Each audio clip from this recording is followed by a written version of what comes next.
हरण भवभयदारुणं नवकञ्जलोचन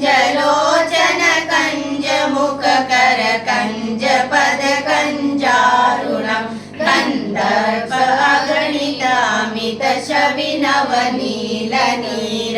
सुन्दरं पटपीतमानहुदडितरुचि शुचिनौमि जनकसुधावरं भजुदीनबन्धु दिनेश दानव दैत्यवंशनिकन्दनं रघुनन्द आनन्द कन्द कौशलचन्द्र दशरथनन्दनं शिरमुकुटकुण्डल तिलक चारुधारु अङ्गविभूषणम् आजानुभुज शरचापधर सङ्ग्रामजितकर दूषणम् इति वदति तुलसीदास शङ्कर शेषमुनिमनरञ्जनं मम हृदय कञ्जनिवास कुरु कामादिकलदलगञ्जनं मनुजाहिराचउमिलहि सोबर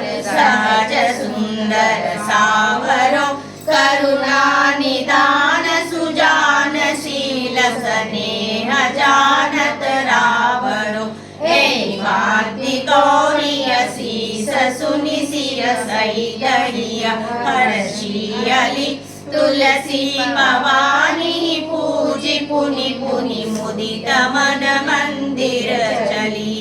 जाने गौरी अनुकूल सियाही हर्ष न जाई कहीं मंजुल मंगल मूल वाम अंग पर कन लगे सियावर राम जय जय राम मेरे प्रभु राम जय जय राम करो कल्याण जय जय राम बरो भंडार